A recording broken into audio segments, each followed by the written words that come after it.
ముంబై రైలు పేలుళ్ల ఘటనలో బాంబే హైకోర్టు సంచలన తీర్పు వెలువరించింది.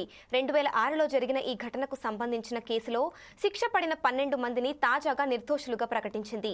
వారిపై అభియోగాలను నిర్ధారించడంలో ప్రాసిక్యూషన్ విఫలమైన కారణంగా నిర్దోషులుగా తేల్చినట్లు తీర్పు వెలువరించింది. వీరిలో ఉరిశిక్ష పడిన ఖైదీలు కూడా ఉన్నారు. ఆ పేలుళ్లలో 189 మంది ప్రాణాలు కోల్పోయారు. 2006 జూలై 11న ముంబై పశ్చిమ రైల్వే లైన్లోని పలు సబర్బన్ రైళ్లలో వరుసగా బాంబు పేలుళ్లు చోటు చేసుకున్నాయి. యావత్ దేశాన్ని ఉలిక్కిపాటున గురి చేసిన ఈ మారణ హోమంలో 189 మంది అమాయక పౌరులు ప్రాణాలు కోల్పోయారు. మరో 800 మందికి పైగా గాయపడ్డారు. ఈ ఘటనపై సుదీర్ఘ దర్యాప్తు అనంతరం 2015 అక్టోబర్లో ప్రత్యేక కోర్టు 12 మంది నిందితులను దోషులుగా తేల్చింది. వీరిలో బాంబు అమర్చానన్న అభియోగాలపై 5గురికి మరణశిక్ష, మిగతా 5గురికి జీవన ఖైదీ విధిస్తూ తీర్పు వెలువరించింది. దోషుల్లో కమల్ అన్సారీ అనే వ్యక్తి 2021లో కోవిడ్ కారణంగా నాగ్పూర్ జైల్లో మృతి చెందాడు.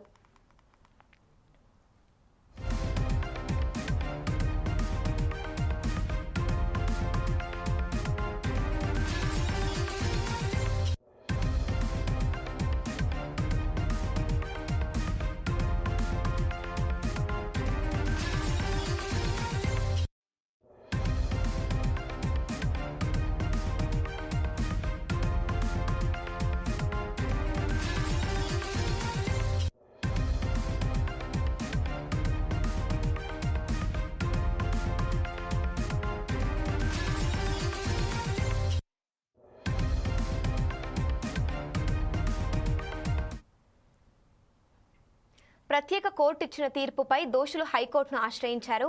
వాటిని సవాల్ చేస్తూ మహారాష్ట్ర ప్రభుత్వం కూడా పిటిషన్ దాఖలు చేసింది. 2015 నుంచి ఈ అంశం ఉన్నత న్యాయస్థానంలో పెండింగ్లో ఉంది. దీనిపై అనేక అభ్యర్థనల తరువాత 2024 జూలైలో రోజువారీ విచారణ నిమిత్తం ప్రత్యేక బెంచ్ను హైకోర్టు ఏర్పాటు చేసింది. అప్పటి నుంచి విచారణ జరిపిన ధర్మాసనం ఆ 12 మందిని నిర్దోషులుగా ప్రకటించింది.